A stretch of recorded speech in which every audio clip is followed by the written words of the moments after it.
సద్గురువులు Vamshikiran master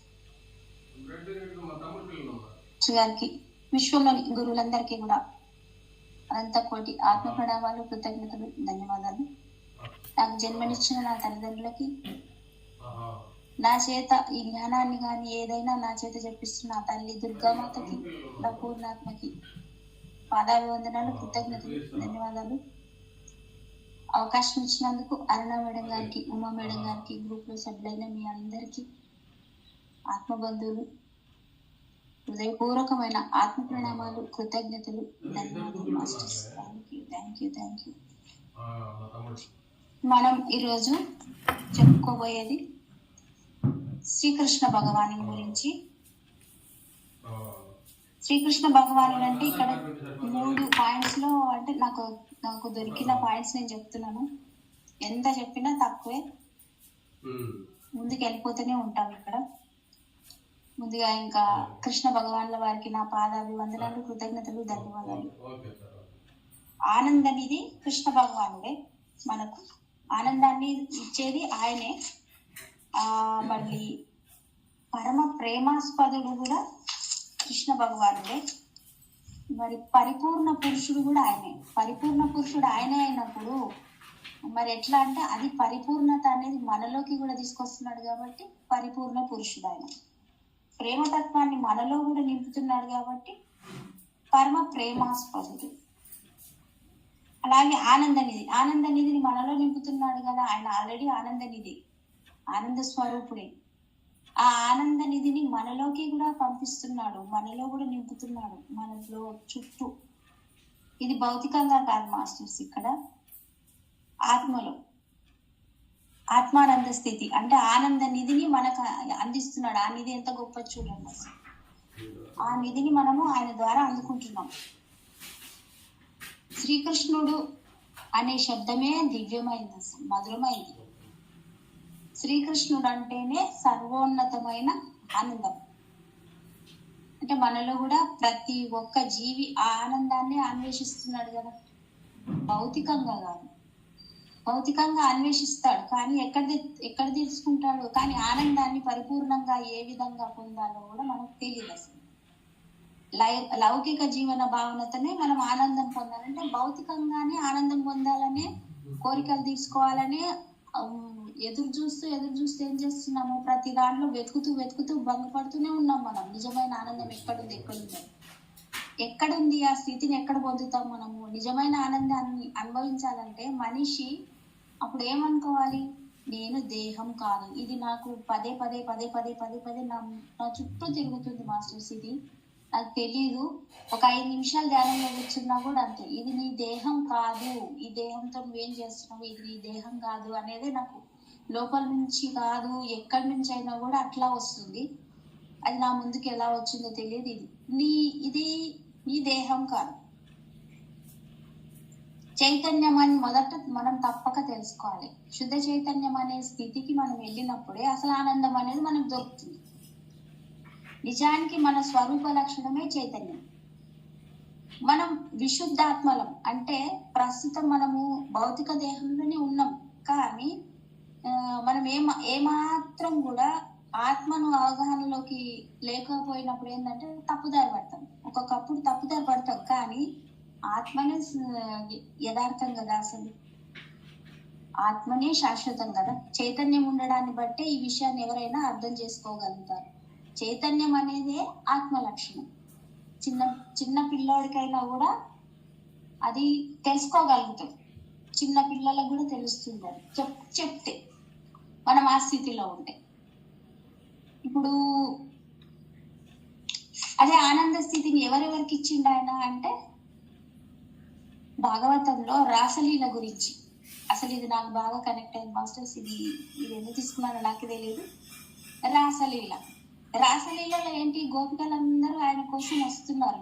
వేణుగానాన్ని వినగానే బృందావనానికి అందరూ పరిగెత్తుకుంటూ వస్తున్నారు. ఎక్కడెక్కడి నుంచి, ప్రతి ఇంట్లోంచి వస్తున్నారు. వాళ్ళ పెళ్లి కాని పిల్లలు కానీ, పెళ్ళైన వాళ్ళు, తల్లులు, పెద్దోళ్ళు, చిన్నోళ్ళు అందరూ ఇంట్లో ఈ భర్తలకు చెప్పకుండా, ఎవరికి చెప్పకుండా బయలుదేరుతున్నారు. కానీ అక్కడ ఏం జరుగుతుందంటే కృష్ణుని దగ్గరికి వెళ్ళలేకపోతున్నారు. ఇదేంది వీళ్ళు అతను ఎప్పుడు రాసలీలలో ఉన్నప్పుడు కృష్ణ పరమాత్మ ఎంతున్నాడు ఏజు 8 సంవత్సరాలు. గోవర్ధనగిరి పర్వతాన్ని ఎత్తినప్పుడు 7 సంవత్సరాలు ఆయన వయసు. 8వ సంవత్సరంలో మరి ఇంతమంది ఆడపిల్లల్ని గోపికలను 16,000 మందిని వేసుకొని బృందావనంలో నాట్యం చేస్తున్నాడంటే ఆయన పెద్ద యవ్వనవంతుడా ఏంటి? ఆయన 8 సంవత్సరాల పిల్లోడు. కానీ ఆయన వేణుగానానికి వీళ్ళు పరవశించిపోయి వచ్చేస్తూ ఉన్నారు. ఎందుకు? ఆ స్థితి ఎక్కడా భౌతికంగా లేదు వాళ్ళ స్థితి. బలవంతంగా వాళ్ళని గదులలో పెట్టి తాళం వేసినా కూడా కృష్ణుని వద్దకు పోవాలని కళ్ళు మూసుకొని వెళ్ళనీయడం లేదు. ఎందుకు వెళ్తున్నారు మీరు? అర్ధరాత్రి పూట పిలుస్తున్నాడు కృష్ణుడు, మీరు ఎందుకు వెళ్తున్నారు అని చెప్పేసి వాళ్ళని మొత్తం ఏం చేశారు, రూమ్ లో తలుపులు పెట్టి తాళాలు వేసేసారు, బంధించేసారు వాళ్ళని, వెళ్ళొద్దు మీరు అని చెప్పేసి. అప్పుడు వాళ్ళు ఏం చేసిండ్రు, కృష్ణుని వద్దకు పోవడానికి ఇష్టం పంపించట్లేదు అని చెప్పేసి కళ్ళు మూసుకొని ఆయన దివ్య స్వరూపాన్ని ధ్యానించారంట. కృష్ణుని రూపం అది వరకే వారి మనసుల్లో ఉన్నది కదా, ముద్ర పడిపోయింది అక్కడ, బాగా బలంగా ముద్ర పడిపోయింది. వారేంటంటే మహాయోగులుగా పరిణతి చెందిండ్రు. అంటే యోగులుగా పరిణతి చెందిండ్రు చూడండి. అంటే ఆ ముద్ర వేసుకున్నప్పుడే యోగంలోకి వెళ్ళిపోయినట్టు వాళ్ళు. అంటే శరీరం నాది కాదనే స్థితిలోకి వాళ్ళు అప్పుడే వెళ్ళిపోతున్నారు. భగవద్గీతలో చెప్పినట్టు తన హృదయమందు నిరంతరం కృష్ణుని ధ్యానించిన వాళ్ళు యోగులతో సమానము అన్నాడు కృష్ణ పరమాత్మ. అంటే యోగి అనేది విష్ణు స్వరూపంపై తన మనసు లగ్నం చేసిన వాడే యోగి. అదే అసలైన నిజమైన యోగం కదా. విష్ణు తత్వంకు మూల స్వరూపం కృష్ణుడు. నిర్బంధంగా ఉన్న గోపికలు స్వయంగా కృష్ణుని దగ్గర పోవాలని ప్రయత్నం చేస్తున్నారు వాళ్ళు, కానీ వాళ్ళు పోలేకపోయింది. ఎక్కడ భౌతికంగా శరీరంతో మనం నడుచుకుంటూ వెళ్ళాలంటే వెళ్ళలేకపోతున్నాం. ఇక్కడ బంధాలు ఎట్లా కట్టేస్తున్నాయి కదా. అయితే అప్పుడు ఏం చేసేదంటే వాళ్ళు ధ్యానం ధ్యానించారు. అప్పుడు ధ్యానింపడం మొదలు పెట్టినప్పుడు వాళ్ళు ఏంటంటే జీవులు బద్ధ స్థితిలో కామ్యకర్మల ఫలములు 2 విధాలుగా ఉంటాయంట. నిరంతరం పాపకర్మలు చేస్తున్న బద్ధజీవి వాటి ఫలితంగా కష్టాలు పొందుతూనే ఉంటాడు. పుణ్యకర్మలు ఆచరించేవాడు సుఖంలో పొందుతాడు. సుఖం అంటే ఎక్కడ? ఇది ఆనందమే కదా ఈ స్థితి. ఇప్పుడు భౌతికంగా కాదు, ఆధ్యాత్మికంగా వాళ్ళు పొందుతున్నది ఆనంద స్థితిని. ఎవరు అందిస్తున్నాడు? కృష్ణ పరమాత్మ. భౌతిక సుఖంలా గాని భౌతిక కష్టాలు గాని అనుభవించిన వాడు భౌతికంతో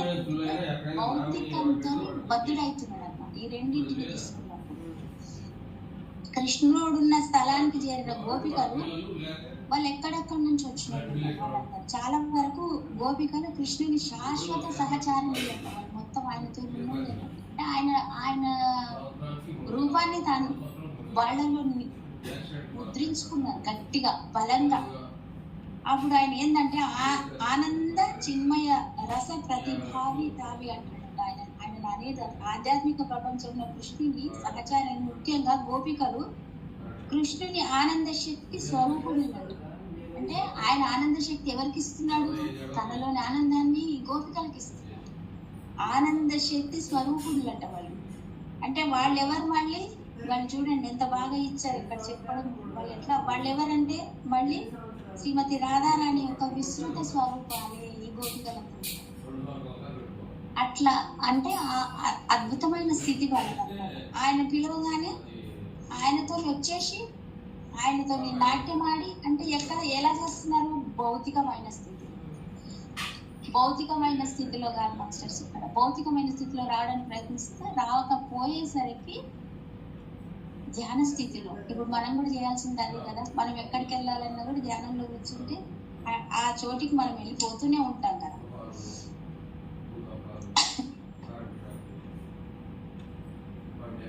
అక్కడ ఏమంటుందంటే మీరేంటంటే భర్తతోని చిత్తశుద్ధితో ఉండాలి, మీరు ప్రవర్తించాలి, పిల్లలతో దయతో ఉండండి, గృహ నిర్మాణం శ్రద్ధతో చేయండి. నేను ఏమేం చేస్తున్న శాస్త్ర సిద్ధాంతాలకు అనుగుణంగానే మీరు ఉండాలి, కానీ శాస్త్రాన్ని ఇచ్చేసి నా దగ్గరికి రావాలని మీరు ప్రయత్నం చేయకూడదు. మీరు అందరికీ కూడా మీకు భర్తలు, మిత్రులు, ఇతర కుటుంబ సభ్యులు, పిల్లలందరూ కూడా మీకు ఇష్టమే, ప్రీతిపాత్రమే, నేను కూడా మీకు ఇష్టమే. కానీ వాళ్ళందరినీ కూడా ప్రతి ఒక్కరిని కూడా మీరు ప్రేమించాలి, మీ జీవితాన్ని మీరు ప్రేమించాలి, ప్రతి ఒక్కరిని వదిలిపెట్టి నా దగ్గరికి రాకూడదు అని చెప్తున్నారు అనమాట. వాళ్ళు చెప్తుంటే మరి నన్ను నా దగ్గరికి రావద్దని నువ్వు మాకు ఎందుకు ఇట్లా నచ్చ చెప్తున్నావు, పిలుస్తుంటే మేము వస్తుంటే మమ్మల్ని ఎందుకు వద్దంటున్నావు అని అడుగుతున్నారు కృష్ణుని వాళ్ళు. అంటే ఆయన ఏమంటున్నాడంటే నువ్వు ఒక్కడివే స్వామివి. ఇక్కడ వాళ్ళు ఏమంటున్నారంటే మొట్టమొదట స్త్రీకి జీవితంలో శారీరక భావనకు సంబంధించిన వరకు తన భర్త నుండి వేరొకటి సంభవించదు. మేము కూడా నిన్ను పరమ భర్తగా అంగీకరించినాం. అంటే భర్త వియోగం లేదు, భర్త వైధవ్యము అది లేదు, అన్ని నువ్వు మాకే శాశ్వత భర్తవు. అంటే మా భర్త అనే దానికి సంబంధించినంత వరకు నువ్వే శాశ్వత పుత్రుడవు, నువ్వే. చూడండి మాస్టర్స్ ఇక్కడ ఎట్లా అడుగుతున్నారు ఆయన. అంటే నువ్వు నన్ను వద్దంటున్నారు, మీరు మీ గృహ నిర్వహణ కార్యక్రమాలలో ఉండాలి, అవన్నీ వదిలిపెట్టి నా దగ్గరకు వస్తున్నారంటే దానికి వీళ్ళ సమాధానం ఇలా ఉంది. అంటే నువ్వే మాకు శాశ్వత భర్తవి, నువ్వే శాశ్వత పుత్రుడవి, నువ్వే శాశ్వత గురువు, నువ్వే సంబంధం గల శాశ్వత సుఖం. అంటే ప్రతి దాంట్లో నువ్వే ఉన్నావు, నీవే సకల అన్నింటికి ఆచార్యుడవు, నువ్వే.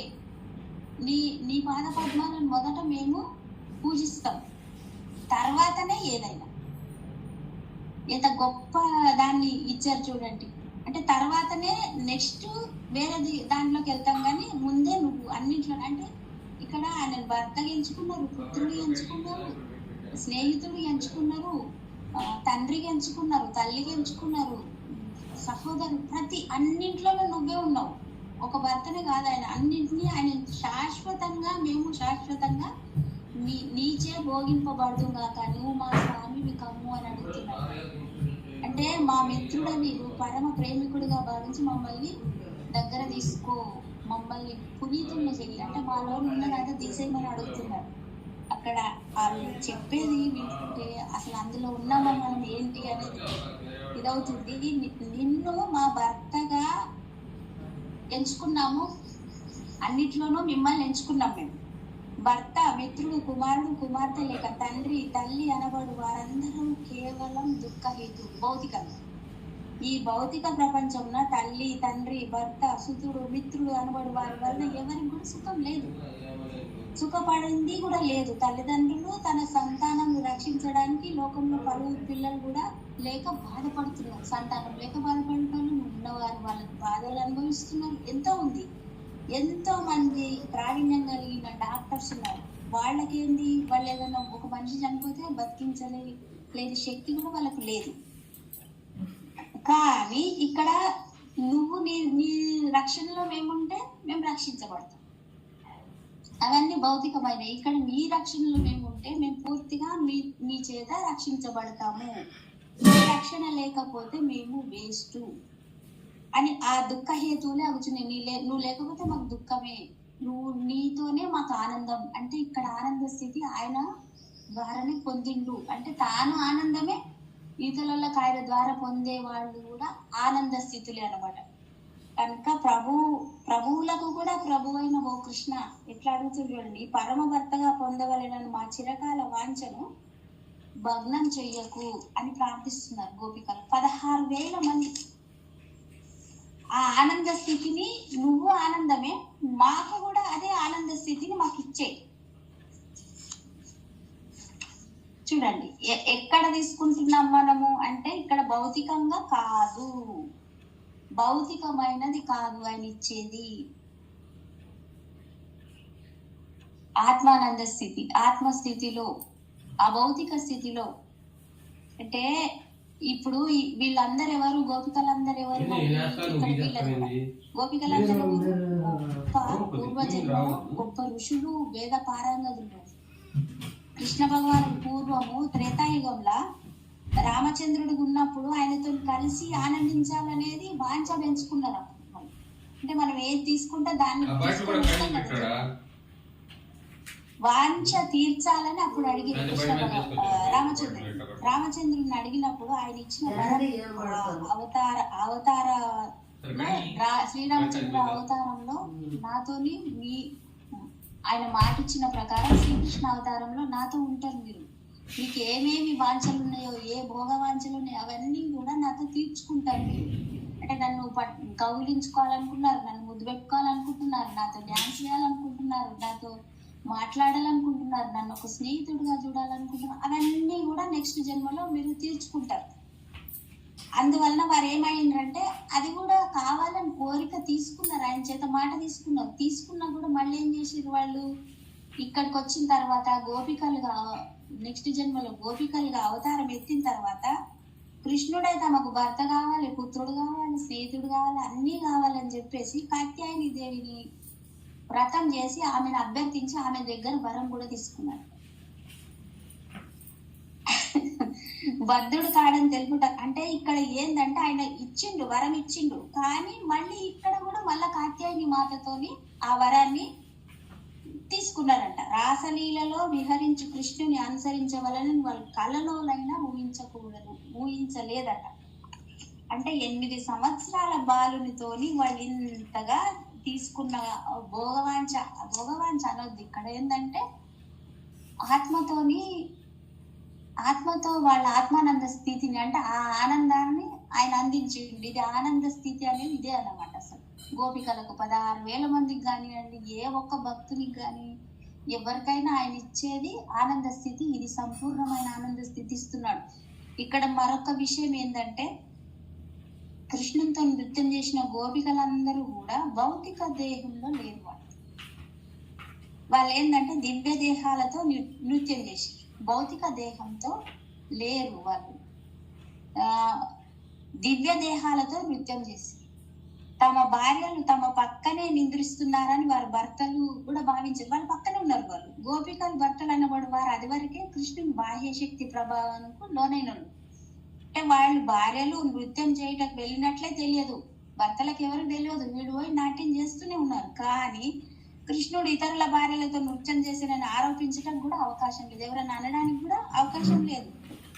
భర్తల సొత్తైన గోపికల దేహంలో వారి పక్కనే పరుపులపై నిద్రిస్తున్నాయంట. కానీ కృష్ణునికి చెందిన ఆధ్యాత్మిక శరీరాలు మాత్రం కృష్ణునికి చెందిన ఆధ్యాత్మిక శరీరాలు చూడండి, కృష్ణునికి నేను నీతో ఉండాలని అనుకున్న కోరికతో పెంచుకున్న ఆ ఆధ్యాత్మిక శరీరాలన్నీ కృష్ణునితోని నృత్యం చేస్తున్నాయి. కానీ భౌతికమైన శరీరాలు ఇక్కడ వాళ్ళ గృహాలలో వాళ్ళ భర్తల పక్కన తల్లిదండ్రుల పక్కన ఎవరు ఏ స్థితిలో ఉండాల్సిన వాళ్ళు ఆ స్థితిలో ఉన్నారు. ఇక్కడ వచ్చి ఇక్కడ నాట్యం చేసే వాళ్ళు నాట్యం చేస్తున్నారు. అంటే కృష్ణుడు పరమ పురుషుడు, పరమాత్మ. ఆయన గోపికల ఆధ్యాత్మిక శరీరాలతో కలిసి నృత్యం చేసింది కనుక ఏ విధంగా కృష్ణుడు ఆత్మానంద స్థితిని ఆయన కల్పించింది అనమాట. అంటే ఇక్కడ ప్రేమ స్థితి కూడా ఇదే. మళ్ళీ ప్రేమ అంటే భక్తి స్థితి దాటిన స్థితిని ప్రేమ స్థితి అనొచ్చు. ఇక్కడ ఆనంద స్థితిని కల్పించిండు. ప్రేమ స్థితి ఏంది, భక్తి స్థితి దాటిన దాన్ని మళ్ళీ ప్రేమ కింద తీసుకో, ప్రేమపూర్వకమైంది. ప్రేమ అనేది ఉంది కదా, ఇప్పుడు ఆనంద స్థితిని మనం చూసినాం. పరమ ప్రేమాస్పదుడు శ్రీకృష్ణ భగవానుడే కదా. భక్తితోని యుక్తితోని ప్రతి సేవలో ఉండేదాన్ని మరి అక్కడ భక్తి అనొచ్చు, ప్రేమ అనొచ్చు, రెండు అనొచ్చు. ఇక్కడ అంటే పరోపకారిని, గృహస్థుని, జాతీయవాడిని నడిపించే శక్తిని రసం లేదా అత్యంత మధురమైన రుచి కలిగిన రసభావన అని కూడా అంటారు. అంటే ప్రేమతత్వాన్ని కూడా ఆ రకంగా కూడా తీసుకోవచ్చు అని చెప్పకనే చెప్తున్నాడు. అంటే ఇక్కడ ఏమైందంటే ఒక భోగి ఎల్లప్పుడు అందుకే తన భోగస్థితిని ఎల్లప్పుడూ మారుస్తూ ఉంటాడు. వ్యాపారస్తుడు వారం రోజులు పూర్తిగా పనిచేసిన తర్వాత కూడా విసుగు చెందుతాడు. అందుకే వారం చివరి కాస్త మార్పు కోరి వేరే ప్రదేశానికి వెళ్ళి తన వ్యాపార కార్యకలాపాలు మర్చిపోవడానికి ప్రయత్నిస్తాడు. అంటే ప్రతిరోజు ఒకటే స్థితిలో ఒకటే పని చేసుకుంటూ ఉంటే విసుగు చెందుతారు కదా. దీని నుంచి రిలీఫ్ కావాలని వెళ్ళిపోయి ఒక రిలీఫ్ పొంది మళ్ళీ వారం రోజుల తర్వాత, అంటే ఆదివారం సెలవు వచ్చింది వెళ్ళిపోయి ఎంజాయ్ చేస్తా, అట్లా కాదు. ఈ వారం రోజులు చేసిన పని, ఈ కష్టాన్ని అన్నింటిని మర్చిపోయి అప్పుడు ఏం కోరుకుంటున్నాడు, భౌతికమైన స్థితిని కోరట్లేదు. అక్కడ ఆత్మస్థితిలో ధ్యాన స్థితిలో ఉంటాడు. భగవంతుని భక్తిపూర్వకంగా పిలుస్తూ ఆ స్థితిని పొందుతున్నాడు అన్నమాట. ఎవరైనా సరే భౌతికంగా ఉన్నప్పుడు విసిగే కదా, ఒకే స్థితిలో ఉండాలంటే ఉండలేదు. ఆ స్థితిని కోరుకోవడానికి కొన్ని రోజుల తర్వాత అది వెతుక్కుంటాడు అనమాట. కేవలం దేవాలయార్చన వైపు మాత్రము, భక్తియుక్త సేవ అనే అర్థం కేవలం దేవాలయార్చన వైపు మాత్రం ఆకర్షించిన భక్తి తత్వం తెలియని వారు ప్రారంభిక భక్తులు అనబడు. అంటే ఒక దేవాలయానికి వెళ్తేనే భక్తి లేదు ప్రేమ అంటే కాదు అక్కడ. మరి భక్తి పరిశుద్ధ దశకి పొందింది కాదు. భక్తి యొక్క లేక భక్తియుక్తమైన సేవ యొక్క పరిశుద్ధ దశ ఐహిక కాలుష్యం నుండి పూర్తిగా విముక్తి అయి ఉంటుంది. అంటే భక్తితోని ప్రేమ, ప్రేమతోని భక్తి. అంటే ఇక్కడ ఏం జరుగుతుంది, నేను పూర్తిగా నీకు శరణాగతిలో ఉన్నాను అని చేసేది పూర్తిగా. అంటే అక్కడ భక్తి కాదు, మళ్ళా ప్రేమ కిందికి వెళ్ళిపోతుంది. అంటే మనలో ఉన్న కాలుష్యాన్ని అంతా కూడా పూర్తిగా వదిలిపెట్టేసి ధ్యాన స్థితిలో కూర్చొని నాలో అంతా తీసేస్తున్నాను, నాలో అహము అన్నింటినీ వదిలిపెడుతున్నాను తండ్రి అని దేవాలయానికి వెళ్ళి ఆయన దగ్గర మనం అన్నింటికి మనలో ఉన్నదంతా వదిలిపెట్టేసి ఆయన దగ్గర ఏం తీసుకుంటాం, అప్పుడు ప్రేమతత్వాన్ని తీసుకుంటున్నాం. ఆ ప్రేమతత్వాన్ని నా నుంచి పొందు నువ్వని చెప్తున్నాడు.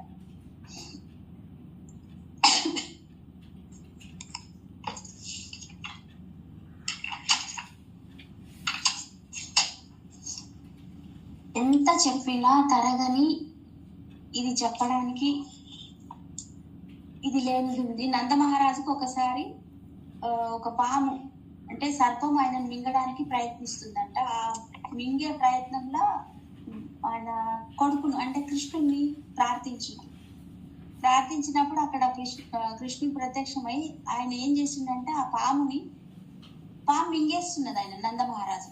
ఆ పాదపద్మంతో తన పాదంతో తాకిందంట పాము. కృష్ణుని పాదస్పర్శ సోకగానే ఆ సర్పం ఏమైందంటే విద్యాధరుడు అనే సుందర దేవతా రూపం ధరించిందట ఆ పాము. అతని శరీర లక్షణాలు అతన్ని పూజించిన వాళ్ళనంత సుందరంగా ఉండేది. అంటే అతని శరీర లక్షణాలు అవి చూసేసరికి ఈ కృష్ణ పరమాత్మ పాదం దాకంగానే ఎంత సుందరంగా ఎంత బాగున్నాడంట, అంత సుందరంగా కనపడ్డాడంట. కానీ అతని దేహం నుండి దేదీప్యమానమైన కాంతి కనపడుతుందంట. కంఠంలో కూడా అతని సువర్ణమాలను ధరించి ఉంటాడు. అంటే అద్భుతమైన స్థితిలో ఉన్నాడు. ఆ పాము శాపవశాత్తు పాముగా జన్మ తీసుకుంది అనమాట. కృష్ణునికి నమస్కరించి మహావినయంతో విద్యాధరుడు ఆయన ఎదురుగా కృష్ణుని ఎదురుగా నిలబడి ఏమంటున్నాడంటే, నువ్వు అత్యంత సుందరమూర్తి బాహ్యదేవత అని కనిపిస్తున్నావు, మరి ఇంత హేయమనుల సర్పదేహం ఎట్లా పొందినావు నువ్వు అని కృష్ణుడు అడిగితే అప్పుడు చెప్తున్నాడు ఆయన ఏమంటుండంటే, నేను పూర్వజన్మన విద్యాధరుడు అనేది నా పేరు, నేను అధిక సౌందర్యంతో అంటే నేను బాగా అందంగా ఉన్నా అనే గర్వంతో నాకు సాటి లేని సౌందర్య ప్రఖ్యాతిగాంచిన సౌందర్య రాశి ఎవ్వరు లేరు, నా అంత సౌందర్యం ఎవరికి లేదు, నేనే గొప్ప వ్యక్తిని అని చెప్పేసి ఆ గర్వంతో విమానంలో కూర్చొని ఆకాశ మార్గాన్ని సంచరిస్తున్నాడు. సంచరించేటప్పుడు ఆ పర్యటనలో ఒకసారి ఏం చేసిండంటే అంగీరసుడు అనే మునిని చూసిండంట. అంగీరసుడు అంటే అక్కడ మహా వికృత రూపమై ఆయనను చూసి ఈయన సౌందర్యానికి ఆయన చూసేసరికి ఎట్లుంటది, ఈయనకు మొదలే గర్వం ఆయన చూసి నవ్విండంట. ఆ వికృత రూపం చూసి అంగీరసుని చూసి నవ్విండంట. నవ్వి నా పాపకృత్యం మహాముని శపించను. నవ్వినందుకు ఆయన ఏమన్నాడంటే, నవ్వింటే హేళన చేసిండు కదా, నేను పెద్దగా సౌందర్యవంతుని అని చెప్పేసి హేళనగా అతన్ని చూసి నవ్వేసరికి నువ్వు ఇలా నవ్వుతున్నావు కదా ఒక సర్పాన్నిగా అని చెప్పేసి శాపం పెట్టేసి.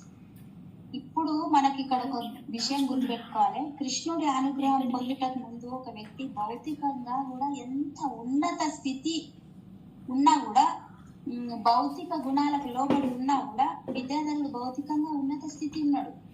మంచి దేవత, అతను గొప్ప సుందరుడు, అన్ని రకంగా అన్ని గొప్ప స్థితిలో ఉన్నాడు. కానీ అతను విమానంలో సంచరించిన, భోగాలు అనుభవించిన, ఎన్ని చేసినా కూడా ఒక చిన్న గర్వంతో చూడండి, ఒక చిన్న గర్వంతో అదంతా పోగొట్టుకొని సర్పంగా భూమి మీద జన్మ తీసుకోవాల్సి వచ్చింది కదా. జాగరూకుడై లేకపోయేసరికి, ఎరుకలో లేకపోయేసరికి ఏమైపోయిండు, ఏహ్యమైన జీవరాశిలో పుట్టినట్టు శపించబడ్డాడు ఒక వికృత మనిషితో. అంటే అతను వికృతం ఉండొచ్చు, కానీ ఆయన లోపల స్థితి ఎలా ఉందో, ఎంత మంచి ఆత్మస్థితి ఉందో ఎంత సౌందర్యంగా ఉన్నాడో తెలియదు కదా, బయటకు శరీర పరంగా చూస్తే బాలేడు. అంటే ఈయన శరీర పరంగా అంత గర్వంతో ఆ మనిషిని చూసి నవ్విండు, శపించబడ్డాడు. ఎంత ఉండి ఏం లాభం, నువ్వు ఎంతో బాగా విద్యాధారుడవి, సంపన్నుడవి, జ్ఞానం ఉన్నది, నీకు అన్నీ ఉన్నాయి, కానీ తన సౌందర్యాన్ని చూసి గర్వంతో అవతలని కించపరిచిండు అనమాట, శపించబడ్డాడు. మానవ జన్మ పొందిన పిదప మరల కింద జన్మలకు వెళ్ళుట అనేది అపసిద్ధాంతం. ఇక్కడ మానవ జన్మ పొందిన తర్వాత, అది కూడా దేవతా జన్మ పొందిన తర్వాత మళ్ళీ కింద జన్మలకు వెళ్ళడం అనేది ఎంత ఇదిగా ఉంటుంది చూడు. తాను ఒక దేవత ఆయనను సర్పంగా జన్మించాలని చెప్పి శపించబడింది. విద్యాధరుడే స్వయంగా చెప్పుకున్నాడు, తన విషయం అంతా చెప్పింది. అంటే నేను ఇంత తప్పు చేసిన కాబట్టి నేను ఈ సర్పంగా పుట్టాల్సి వచ్చింది అని కృష్ణుని స్పర్శతోని తన మళ్ళీ మామూలు స్థితికి వచ్చేసింది. అంటే మనం గర్వంతో ఉంటే ఏమి పొందుతాము, గర్వం లేకుండా ఎరుక లేకుండా ఉంటే ఏం జరుగుతుంది, ఎరుకతో ఉంటే ఏం జరుగుతుంది అంటే మనము శరీరంతో ఉండాలా లేక ఆత్మస్థితిలో ఉండాలా అనేది కూడా ఇక్కడ ప్రతి దాంట్లో కూడా కృష్ణ పరమాత్మ చెప్తూనే ఉన్నాడు. ఇక్కడ గోపికలకు అదే ఇచ్చింది. ఆయన ప్రతిదీ భౌతిక విషయం పట్ల ఎట్లుండాలి, అభౌతిక విషయాలలో ఎట్లుండాలి, నువ్వు ఏ దాంట్లో ఉంటావు, నువ్వు ఎరుకతో ఎలా ఉండాలి, విద్యాధరులను చూసి మనం ఎంతో నేర్చుకోవాలి. అంటే ఇక్కడ నా శరీర సౌందర్యం చూసుకొని నేను చాలా గర్వపడ్డా. అంగీరసముని వికృత రూపం పరిహసించి అతని శాపానికి గురయ్యి సర్ప శరీరాన్ని పొందిన నేను ఆ ముని శాపం నాకు శాపం కాదని మహా అనుగ్రహము, అంటే నేను నా గర్వాన్ని పోగొట్టుకుని ఇచ్చిన అనుగ్రహమే అని నేను అనుకుంటున్నా. ఇప్పుడు అతను నన్ను శపించినా కూడా, నేను సర్పరూపం ధరించి ఉండినా కూడా మీ పాద పద్మాలతోని స్పర్శతోని నేను భౌతిక కాలుష్యంల నుండి విముక్తి పొంది ఉండను కదా. నేను అప్పుడు గర్వపడకపోతే నాలోని మలినాలన్నీ ఎట్లా పోతాయి స్వామి, మీ పాద పద్మం నా శరీరం సోకి నాలోని మలినాలన్నీ కూడా పోగొట్టుకున్నా నేను. అంటే మనకి ఎదురయ్యేది ప్రతిదీ కూడా మనకేదో అనుకూలంగా ఉంటది. నేను గర్వపడ్డా కానీ ఇంతటి భాగ్యాన్ని నేను పొందిన, అది కూడా తన దానికే చూసుకుంటున్నాడు చూడండి. అంటే దానిని కూడా ఆయన సంపద కిందనే తీసుకున్నాడు. పరమాత్మ నుంచి వచ్చిన పాద స్పర్శనే గొప్ప సంపద అనుకుంటున్నాడు ఆయన, అంతే కదా. ఇక విద్యార్థుడు ఇట్లా చెప్తున్నాడు, ప్రభు ఇప్పుడు నేను సకల పాపకృత్యముల నుండి విముక్తి అయినాను. అంటే నేను మొత్తం నా నుండి అంతా నేను మొత్తం విముక్తి అయిపోయినా, నేను తిరిగి ఇంకా నేను స్వర్గంలోకి వెళ్ళిపోతున్నా, నాకు అనుమతి ఇవ్వండి అని చెప్పి కృష్ణ పరమాత్మ పాదాలంటే నమస్కరించి మళ్ళీ తిరిగి తనలోకానికి తన. అంటే ఇక్కడ ఏం తెలుసుకోవాలి, మన ముందుకు ఏది వచ్చినా కూడా గర్వపడ్డా కూడా ఆయన మంచిదే, నా మంచిదే అనుకుంటాడు. అంటే ఆ స్థితిని కూడా నేను అంగీకరిస్తున్నాను, నా గర్వాన్ని కూడా నేను అంగీకరిస్తున్నాను, నేను తీసుకున్న నా శాపాన్ని కూడా నేను అంగీకరిస్తున్నాను. అంగీరస మహామునికి కూడా ఆయన కృతజ్ఞతలు చెప్పుకుంటున్నాడు. ఇంతటి భాగ్యం కల్పించినందుకు ఆయన కృతజ్ఞతలు చెప్పి ఇది నేను అంత పొందినా కదా అనేది ఆయన ఎంత ఆ స్థితిని నమ్ముకున్నాడు చూడండి. ఆ స్థితిని నేను గెలుచుకున్నాను, పరమాత్మ నుంచి ఇంత గొప్ప సంపద అంటే ఏంది ఇక్కడ, ఆధ్యాత్మిక సంపద పొందిన నేను. అంటే తనలోని మలినాలన్నీ చేసుకొని అద్భుతమైన స్థితిని పొందినని చెప్తున్నాడు ఆయన.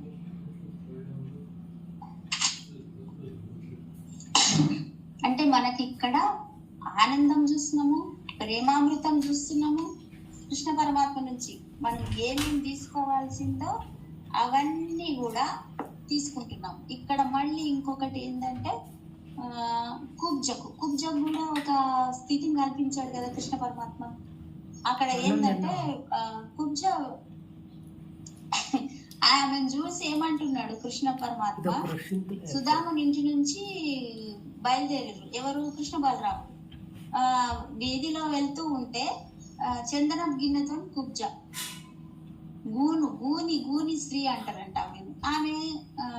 ఆమెను చూసి ఏమన్నాడు ఈయన కృష్ణ పరమాత్మ ఏమంటున్నాడు, ఓ పొడవైన రమిణి, ఎవరు నువ్వు, యువతివే నువ్వు అని అడుగుతున్నారు. అంటే ఎవరి కొరకు చేతిలో ఈ చందన పాత్రను కొనిపోతున్నావు, నువ్వు ఈ చేతిలో ఈ చందన పాత్ర ఎవరి కోసం తీసుకెళ్తున్నావు అంటున్నాడు. నాకు ఈ చందన పాత్ర నాకు ఇస్తావా అని అడుగుతున్నాడు. అట్లు సమర్పించిన నీకు శుభము కలుగును. ఇక్కడ చూడండి పదం చాలా బాగా నచ్చింది నాకు. ఆ చందనం ఎవరి కొరకు తీసుకెళ్తున్నావు, నాకైతే ఇచ్చినావు అనుకో నీకు శుభం కలుగుతుంది. అంటే నీకు శుభం కలుగును అనగా చెప్పకనే చెప్పిండు చూడండి. అది ఎరకతో మనం వినాలి కదా. ఈయన ఎవరు దేవుడా, ఏ చిన్న పిల్లోడు కదా ఈయన పోతున్నాడు, నాకేం ఇస్తాడని అనుకున్నాం అనుకో అక్కడ పొరపాటు పడినట్టే. నీకు శుభము కలుగును గాక. కృష్ణుడు ఏమన్నాడు, కుబ్జం గురించి సర్వ విషయాలు ఆయనకు తెలుసు, భగవంతుడు కదా. ఆయన తెలియంది ఏమన్నా ఉంటుందా? ఆయన ప్రశ్నలు ఏంటంటే రాక్షసుని సేవించుట వల్ల ప్రయోజనం శూన్యము. నువ్వు రాక్షసులతో నువ్వు రాక్షసులను సేవించడం వల్ల నువ్వు ప్రయోజనం శూన్యం కదా. అందుకే నా దగ్గరికి రాకియ్యు ఈ చందనం అని అడుగుతున్నాడు. ఈ సమస్త పాపాలు హరించబడతాయి నీకు ఆయన చెప్పకనే చెప్తున్నాడు. అప్పుడు ఆమె ఏమంటుందంటే, ఓయి శ్యామసుందర మనోహరాకార, నేను కంసుని కొలువులో ఒక దాసిని, నేను ఒక పని మనిషిని. ఆయనకు నిత్యము నేను చందనం తీసుకొని పోతా. మరి ఆ రాజు పరిచర్య వల్ల ప్రీతి చెందుతాడు. మరి నేడు మీ ఇద్దరు సోదరులకు నేను చందనం ఇస్తా, ఎవరు లేరని నాకు స్పష్టమైంది. చందనం అర్పించేవారు ఎవరికి ఇవ్వాలో స్పష్టమైంది అని ఆమె మనసులో అనుకొని చెప్తుంది అనమాట. మీకు ఇద్దరికి ఇస్తా అని చెప్పి కృష్ణ బలరాముల అందం చూసి ముగ్ధురాలైపోయి వాళ్ళ మాటలకి, మందహాసాలకి, కొంట చూపులకి, చిలిపి చేష్టలకు కూడా పరవశించిపోయి భక్తితో, ఇక్కడ చూడండి మళ్ళీ ఆమె చందనం తీసుకెళ్తుందంటే మళ్ళీ భక్తితో ప్రేమతో అక్కడికి వెళ్ళిపోయి ఆయనకు చందనం, ఇద్దరికి చందనం పూస్తుంది. దివ్య యాచకులైన కృష్ణ బలరాములు సహజంగా అందమైన వాళ్ళే కదా వీళ్ళిద్దరు. ఇక మనోహరమైన దేహచారిని, అందులో ఇప్పుడు రంగురంగుల బట్టలు వేసుకున్నారు కదా. వాళ్ళకి మరి చందనం అర్థంగానే వాళ్ళు ఏమైపోయారు, ఆమె పరిచర్యకు మిక్కిలి ప్రీతులై ఆమెకి ఎట్టి ప్రత్యుపకారం చేయాలని కృష్ణుడు అనుకుంటున్నాడు. ఆమెకు మంచిది ఏదో ఒకటి చేద్దాం అంటే ఇది కూడా ప్రేమ తత్వం. దీని అర్థం ఏంటి, కృష్ణ చైతన్యం గల భక్తుడు ప్రభుని దృష్టిని ఆకర్షించుటకు భక్తితోను రెండు, భక్తితోను ఇక్కడ ప్రేమ రెండు ఉన్నాయి చూడండి. ఇప్పుడు ఆనందం చూసుకున్నాం, ఇక్కడ భక్తి ప్రేమ, భక్తి తర్వాత ప్రేమ. ఆ సేవ అంటే భక్తితో ముందుకు వచ్చింది, ప్రేమతో అద్దుతుంది. వాళ్ళని చూసి ఎంతో ప్రేమ కలిగింది ఆమె. ప్రేమ పూర్వకమైన కైంకర్యం వలన, భక్తి పూర్వకమైన ప్రేమ పూర్వకమైన దాని వల్ల ఆ భగవంతుడు సంతృష్టి చెంది అప్పుడు ఏం చేసిండు, ఆ కుబ్జ పాదాలను తన పాదాలతో నొక్కి పెట్టి ఆమెను ఇట్లా గట్టిగా పైన దవడలు చేతులు బట్టి పైకి లాగేసి ఆమె భూమిని మొత్తం తీసేసేసరికి ఆమె దేహంలోని వక్రతనంతా పోగొట్టింది. ఆమె అందుకే ముందే చెప్పింది, ఈ చందనం నాకు ఇచ్చినావు అనుకో నీకు శుభం కలుగుతుంది అంటే. ఆ మాటలకి ఆమె భక్తి పూర్వకంగా ఆమె స్వీకరించి ఆ భక్తితోని ప్రేమతోని ఆయన చందనం ఇచ్చింది. ఆమె ఆ కుబ్జ విశాలమైన పిరుదులు, సన్నని నడుము, మనోహరమైన వక్షోజములు కలిగి లోకోత్తర సౌందర్యవతిగా మారిపోయింది. అంటే అద్భుతమైన సౌందర్యవతిగా ఆమెను మార్చేసింది కుబ్జ కైంకర్యం వల్ల. కైంకర్యం అంటే ఇక్కడ ఆమె అర్పించిన చందనం, భక్తితో ప్రేమతో అర్పించిన చందనం అనే కైంకర్యం వల్ల కృష్ణ భగవానుడు సంతుష్టై తన చేతులతో ఆమె తాకుటతోనే లోకంలోనే స్త్రీలలో లేని సాటి లేని సౌందర్యవతిగా ఆమె మారిపోయిందంట. ఈ సంఘటన వల్ల కృష్ణుని పరిచర్య వల్ల భక్తుడు వెంటనే ఎంత ఉదాత్త స్థాయి అందుకోగలడో స్పష్టం చేయబడుతున్నది. అంటే ఇక్కడ ఏంటంటే కృష్ణుడు కుబ్జ సౌందర్యం వలన గాని ఆమె చేసిన కైంకర్యం వలననే ఆమె వైపు ఆకర్షించబడింది. కైంకర్యం చేసిన మరుక్షణమే ఆమె లోకోత్తర సౌందర్యవతి అయిన. అక్కడ ఏంది, ఆమె మన పెద్ద బంగారం ఇచ్చిందా లేకపోతే బంగారు పూలను పెట్టిందా, అడిగి నీ దగ్గర ఉన్న నాకు ఇస్తావా అని అడిగినందుకే ఆమె ఎంతో భక్తితో ప్రేమతో ఆ చందనం వాళ్ళకిద్దరికి పూసింది అన్నమాట. అంటే ఎటువంటి యోగ్యతలు అవసరం లేదు, ఎవరి నుంచి అయినా కూడా భగవంతుడు ఏదైనా తీసుకోగలుగుతాడు. అంటే నువ్వు బాగున్నావా నువ్వు బాగాలేవా, ఆమె వక్రంగా భూమితో ఉన్నది, ఆమె చేతిలో చందనం ఉన్నది, అయినా కూడా ఆమె బాగు చేయాలనే దృష్టి భగవంతుని దృష్టి ఎక్కడ పడిందో అక్కడ చూడండి ఆమె సౌందర్యవతిగా మారిపోయింది పూర్తిగా. ఆ ఎట్టి సౌందర్యం అవసరం లేదు అక్కడ చూడండి, ఎట్టి సౌందర్యం అవసరం లేదు. కృష్ణుడి నుంచి కైంకర్యం తీసుకోవాలంటే ఎటువంటి అర్హతలు అవసరం లేదు. భక్తి ప్రేమతో ఉంటే ఏదైనా భగవంతుడి నుంచి మనం ఏదైనా పొందవచ్చు. అద్భుతమైన కుబ్జత ఆ కృష్ణుని అనుగ్రహాన్ని పొంది అద్భుతమైన సౌందర్య రాశిగా తర్వాత సహజంగానే కృష్ణుని పట్ల ఆమె కృతజ్ఞత కలిగింది. అంటే లోపల నుంచి ఆత్మలోంచి వస్తుంది ఆమె. ఆ ఎటువంటి సంకోచం లేకుండా మిమ్మల్ని నేను సంపూర్ణంగా నేను మీకు సమర్పించుకుంటాను, రండి నా నివాసానికి అని పిలుస్తుంది. అంతటి గొప్ప చూడండి, ఎంత చిన్న కైంకర్యం ఇక్కడ. ఆమె సౌందర్యం చూసిందా, ఆమె అందం ఆమె దగ్గర ఏముందని చూసిండు, ఇస్తావా అన్నాడు, ఇచ్చింది, పొందింది, అయిపోయింది. ఎంతటి గొప్ప స్థితి చూడండి. అంటే భక్తితో ప్రేమతో ఆమె పొందిన స్థితి అది. అంటే ఇక్కడ ప్రేమని చూసినాం. పరిపూర్ణ పురుషుడు ఎవరు? కృష్ణ భగవానుడే. పరిపూర్ణుడు కూడా ఆయనదే. పరిపూర్ణ పురుషుడు అంటే ప్రేమాస్పదుల్ని చూసినాం. పరిపూర్ణ పురుషుడు కూడా కృష్ణ భగవానుడే. ఆయన జీవులందరిలోనూ కూడా తన చైతన్య స్థితిని పొందుతూనే ఉన్నాడు. అయితే ఇక్కడ మనము పరిపూర్ణము ఆయనే కాదు, మనల్ని కూడా పరిపూర్ణ స్థితికి ఆయన తయారు చేస్తాడు. ఎలాగా అంటే ఒక్క విషయం చెప్పుకుందాము.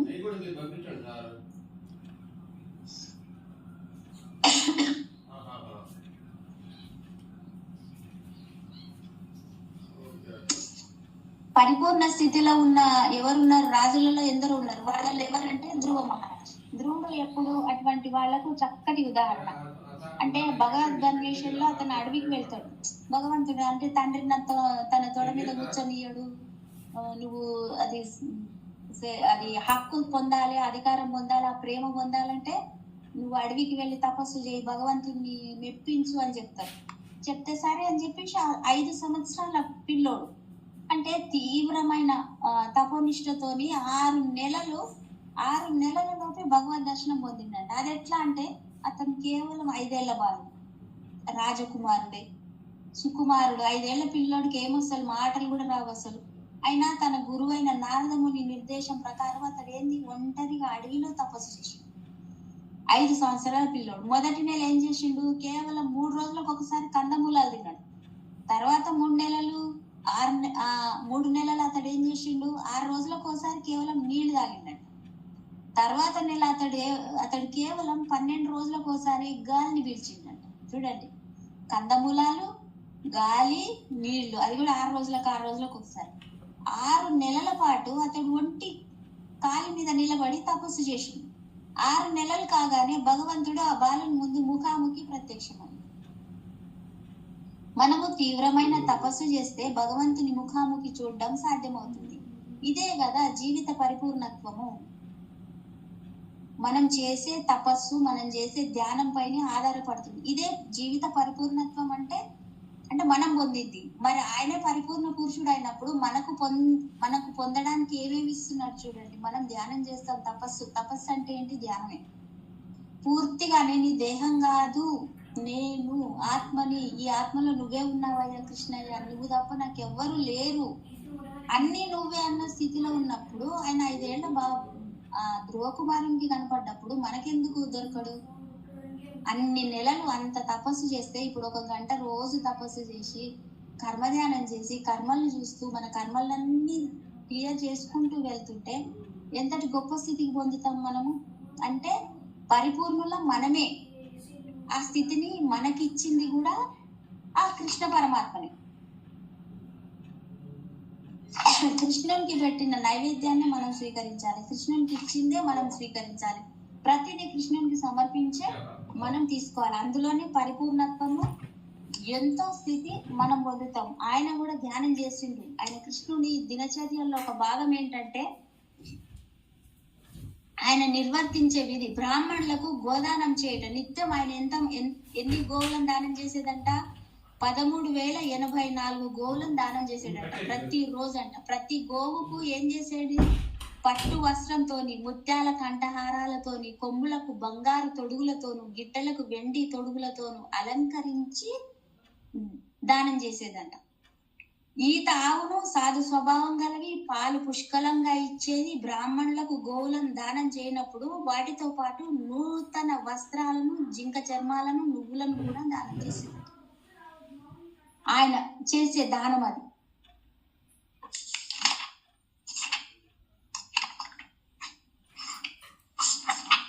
Thank you madam. ఇక్కడ ఆయనది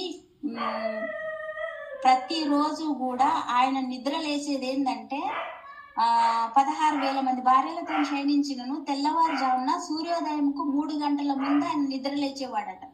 ప్రకృతి నియమాలను అనుసరించే కోడి కూత బ్రహ్మముహూర్తము ఆయన గుర్తు చేసేదంట. ఆయన నిద్ర లేవగానే లేచి కూడా ఆయన ఏం చేసేదంట, కాళ్ళు చేతులు కడుక్కొని పారిజాత వృక్షం కింద కూర్చొని, ఆ పారిజాత వృక్షం అక్కడ కూర్చొని అవన్నీ ఆగ్రహిస్తూ ఆ బ్రహ్మముహూర్తంలో ఆయన ఏం చేసేది, ధ్యానంలో కూర్చునేదంట.